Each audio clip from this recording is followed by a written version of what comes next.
Kita ke informasi pertama, pemirsa. Aksi unjuk rasa pedagang kaki lima di Yogyakarta diwarnai ketegangan dengan petugas. Dalam aksinya, PKL menuntut agar Pemda transparan dalam pembongkaran dan pengundian lapak pedagang.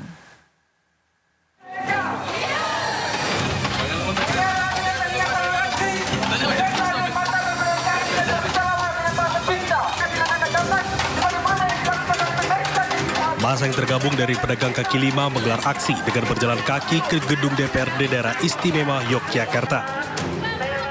Dalam aksi ini sempat diwarnai ketegangan antara massa dengan petugas. Petugas meminta para pedagang untuk memberikan jalan kendaraan melintas.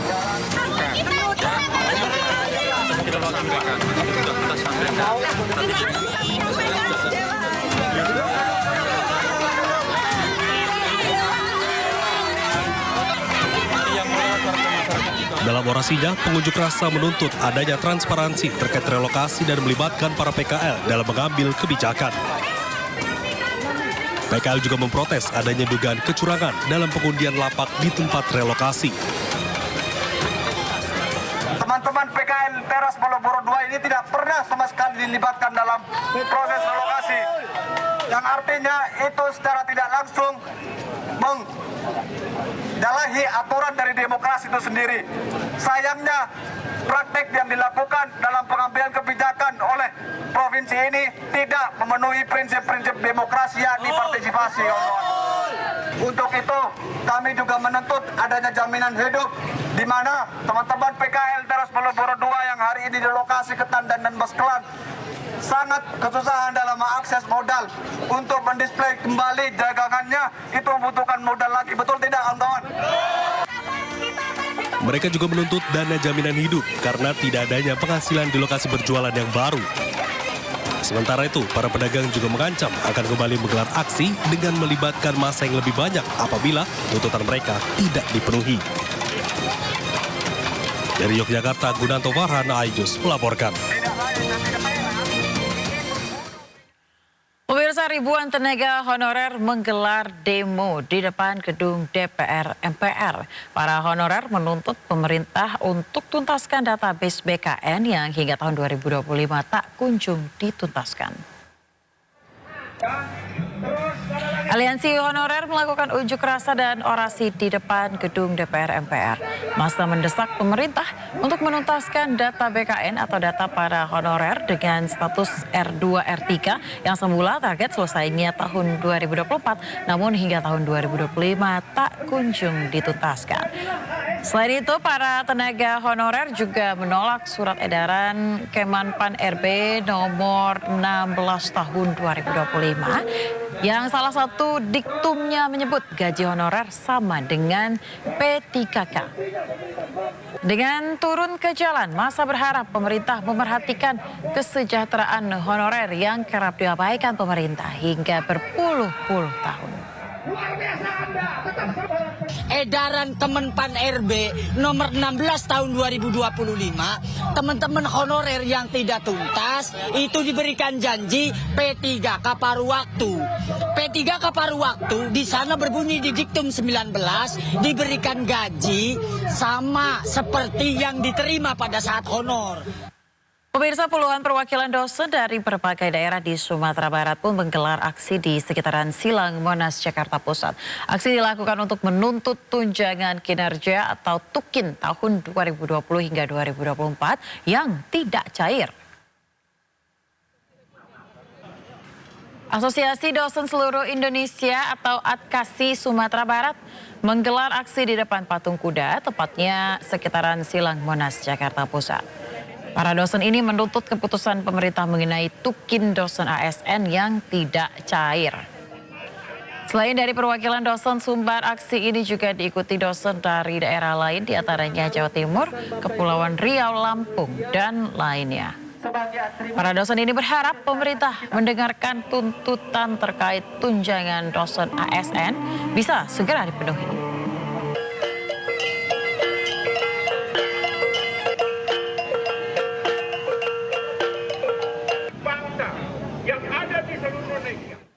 Ya, Imbas kebijakan pemerintah yang melarang warung pengecer menjual belikan gas 3 kg, pemirsa, puluhan warga rela antri panjang demi mendapatkan tabung gas untuk kebutuhan sehari-hari.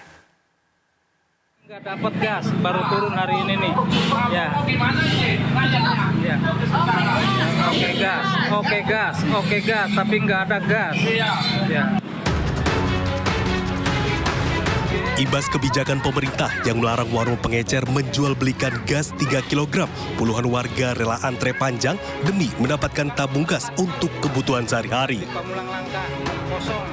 Tidak sedikit warga mengeluhkan dengan panjangnya antrean serta sedikitnya stok gas yang ada di agen penjual gas.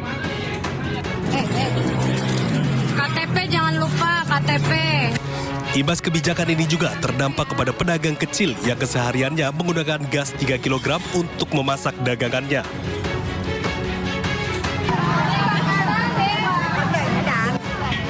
Meski demikian, antrean panjang pun harus ditempuh warga demi satu tabung gas 3 kg.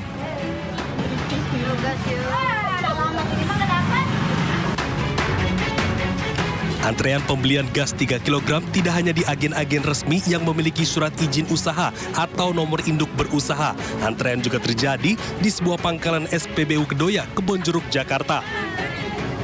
Warga sudah antre sejak subuh untuk mendapatkan 2 gas 3 kg.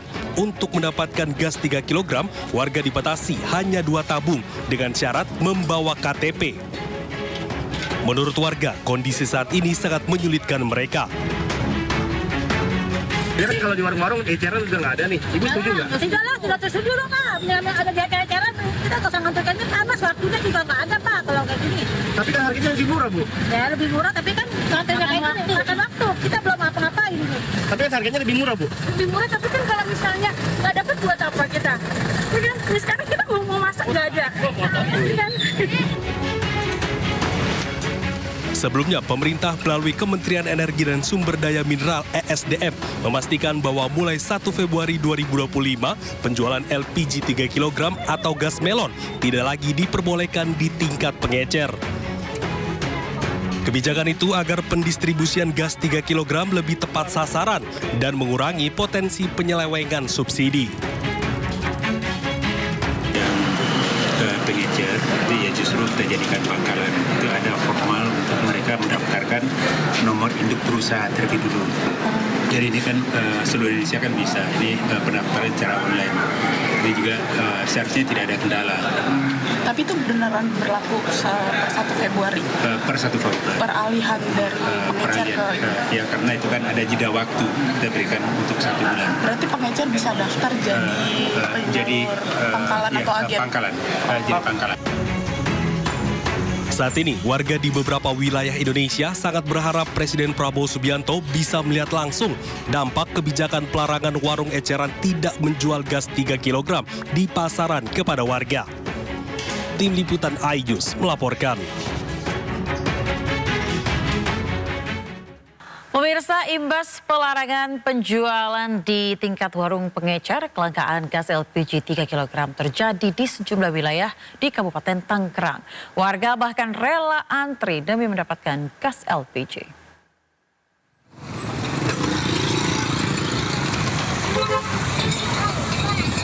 Antrian panjang warga terjadi di salah satu agen gas LPG 3 kg bersubsidi di wilayah Kota Bumi, Kecamatan Pasar Kemis, Kabupaten Tangerang, Banten, Minggu siang. Tidak hanya antrian panjang, warga juga harus mencari ke lokasi yang jauh dari rumah mereka. Meski beberapa tempat masih menyediakan gas LPG bersubsidi, namun agen menerapkan pembatasan pembelian. Warga mengeluhkan kelangkaan gas LPG 3 kg bersubsidi ini. Ibu udah nyari sampai mana aja, Bu, tadi? Udah nyampe Sepatan, sampai Kota Bumi, mau. Terus? Nggak ada. Ini kebutuhan gas ini buat rumah tangga, Pak? Masak iya. Ya kan kalau nggak ada gas nggak bisa masak, ayo. Muter dari jam berapa, Bu? Kalau boleh tahu, Bu? Pagi dari jam 6. Udah keliling-keliling. Warga pun berharap pemerintah pusat maupun daerah untuk segera mengambil tindakan kelangkaan gas LPG tersebut. Dari Kabupaten Tangerang, Banten, Aimarani Ainis melaporkan. Ya, Kelangkaan gas 3 kg di kota Depok, Jawa Barat juga mulai dirasakan oleh para pelaku usaha. Pemirsa, mereka pun mulai mengeluh lantaran omsetnya menurun drastis.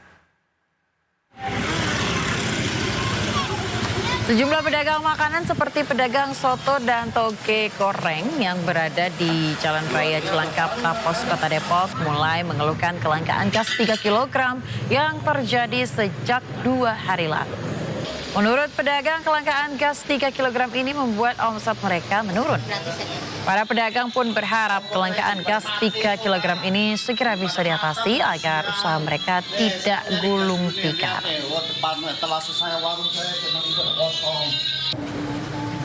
Udah gitu kan kadang udah nggak boleh diecek. Pemerintah resmi melarang penjualan gas LPG 3 kg di pengecer. Jual beli gas LPG 3 kg hanya boleh dilakukan di pangkalan atau sub penyalur resmi Pertamina. Lantas bagaimana cara membeli LPG 3 kg menggunakan KTP, pemirsa? Berikut informasinya. Pertama, Anda harus mendatangi pangkalan resmi Pertamina.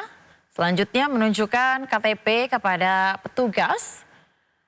Setelah itu petugas akan melakukan pengecekan apakah data konsumen sudah benar atau belum. Bila data sudah benar, konsumen dapat langsung membeli LPG 3 kg.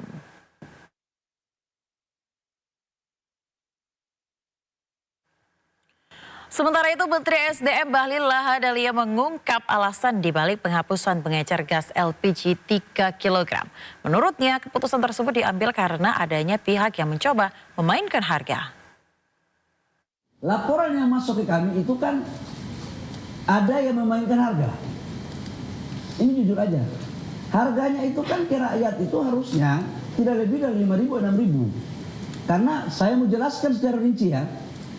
Negara itu mensubsidi harga realnya itu per kilogram itu negara mensubsidi sekitar 12.000 ya Pak. 12.000 rupiah kurang lebih per kilogram. Kalau 3 kilogram satu tabung itu berarti kurang lebih sekitar 36.000 rupiah per tabung. Laporan yang masuk ke kami, subsidi ini, LPG ini ada yang sebagian tidak tepat sasaran. Ya mohon maaf, tidak bermaksud curiga nih. Ada satu kelompok orang yang membeli LPG dengan jumlah yang tidak wajar. Ini untuk apa? Harganya naik. Sudah volumenya tidak wajar, harganya pun dimainkan. Nah, dalam rangka menertibkan ini, maka kita buatlah regulasi sebenarnya. Bahwa beli di pangkalan, karena harga sampai di pangkalan itu pemerintah bisa. Anggota Komisi 6 DPR RI, pemirsa, Herman Khairun meminta agar aturan penyaluran gas LPG 3 kg dikaji ulang. Aturan baru yang menghentikan distribusi gas LPG bersubsidi dari pangkalan ke pengecer akan berdampak pada ketersediaan gas di tingkat pengecer serta menimbulkan kelangkaan gas LPG 3 kg. Gas LPG 3 kilo itu yang melon itu adalah memang barang milik negara, barang bersubsidi. Oleh karenanya memang dalam penyaluran harus tepat sasaran, tepat harga, kemudian sesuai dengan peruntukan yang telah diatur sebagai barang bersubsidi. Nah, oleh karena itu juga sebetulnya kalau barang bersubsidi semestinya disalurkan secara tertutup. Namun demikian tentu harus dipertimbangkan oleh pemerintah bukan hanya persoalan ketersediaan tapi juga keterjangkauan. Bagaimana barang bersubsidi ini bisa sampai kepada yang berhak menerimanya.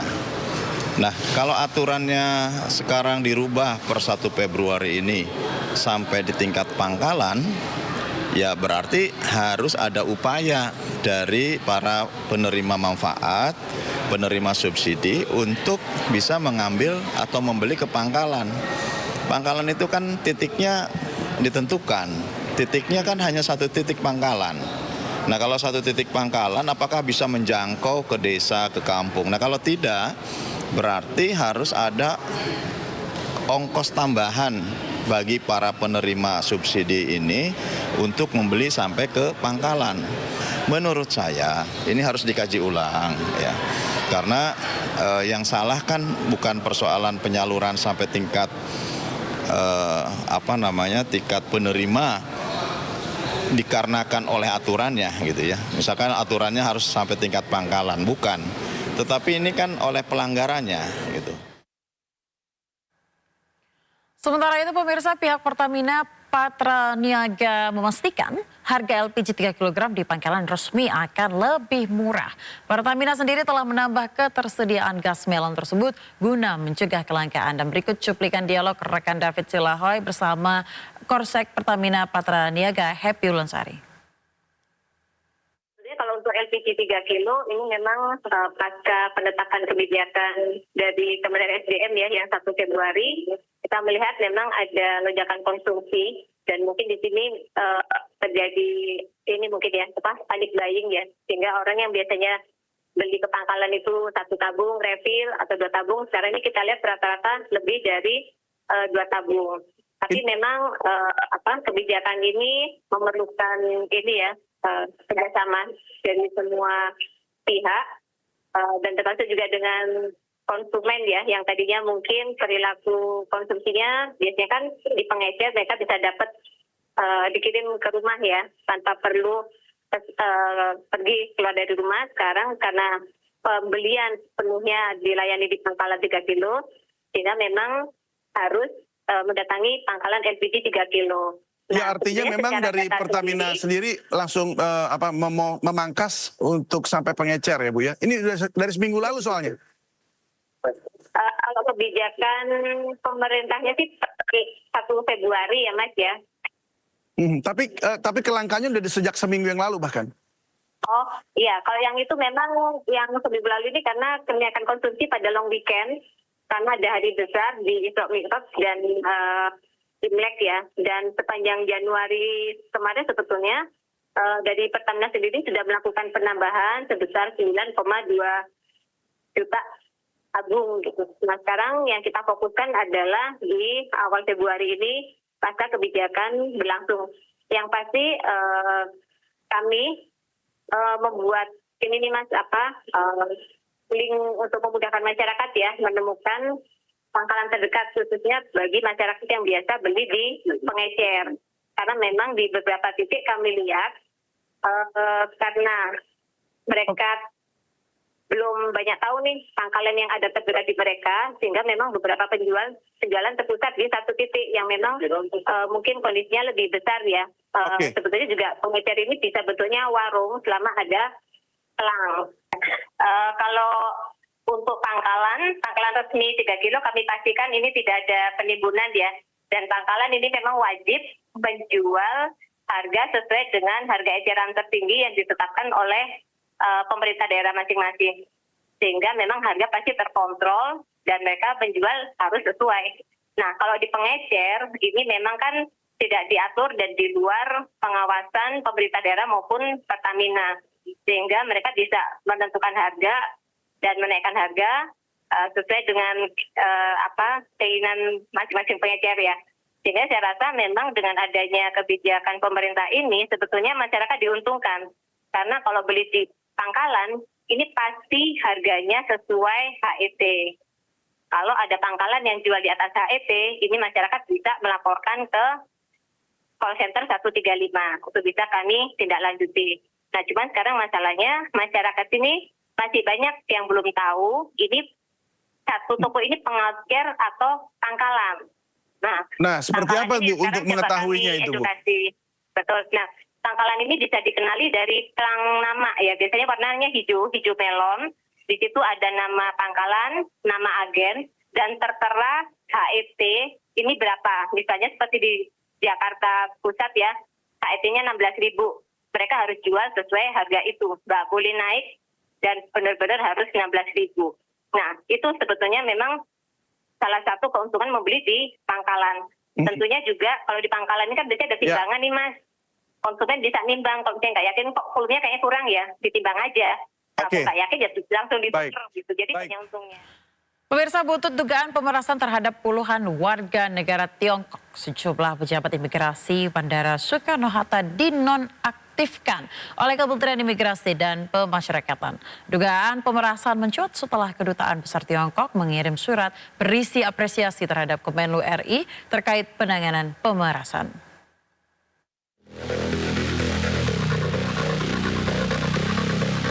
Seluruh pejabat imigrasi Bandara Soekarno-Hatta, Tangerang, Banten dicopot oleh Kementerian Imigrasi dan Pemasyarakatan.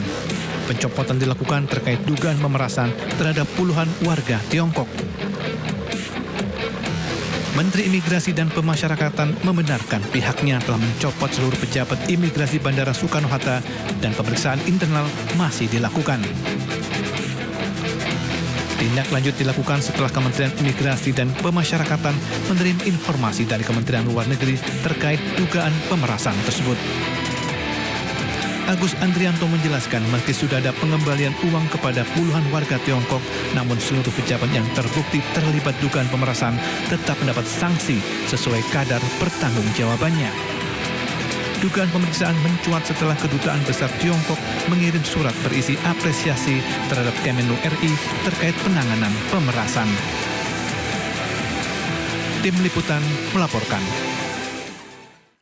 Kita ke informasi lain, pemirsa, bijaklah dalam bermedia sosial karena viral seorang karyawan BUMN di Pangkal Pinang mengunggah video yang dinilai menghina pasien BPJS Kesehatan menuai kecaman warganet. BPJS ya. Video ini diunggah oleh Weni, seorang pegawai BUMN PT Timah Pangkal Pinang, Bangka Belitung. Memakai seragam tempatnya bekerja, Weni dengan penuh ekspresi melontarkan kata-kata menyindir pegawai honorer peserta BPJS Kesehatan. Dalam video ini, Weni juga mengaku bangga sebagai pasien prioritas, sehingga tidak perlu antri seperti peserta BPJS Kesehatan.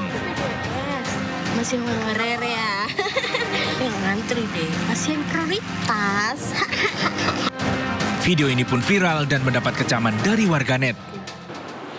Untuk pihak-pihak yang terganggu atas video atau PT yang saya buat, konten-konten yang saya buat, mungkin saya mau minta maaf karena konten tersebut tidak ada kaitannya dengan atau tidak ada niat buat menyinggung profesi atau organisasi tertentu. Menanggapi rekaman video pegawainya yang dinilai merendahkan karyawan honorer peserta BPJS Kesehatan, PT Timah telah memberikan teguran dan akan memberi sanksi kepada pelaku. Dari Pangkal Pinang, Bangka Belitung, Haryanto, iNews melaporkan. Ombudsman RI merilis hasil investigasi atas Prakarsa sendiri, pemirsa, terkait polemik pagar laut. Informasinya sesaat lagi, tetaplah bersama kami.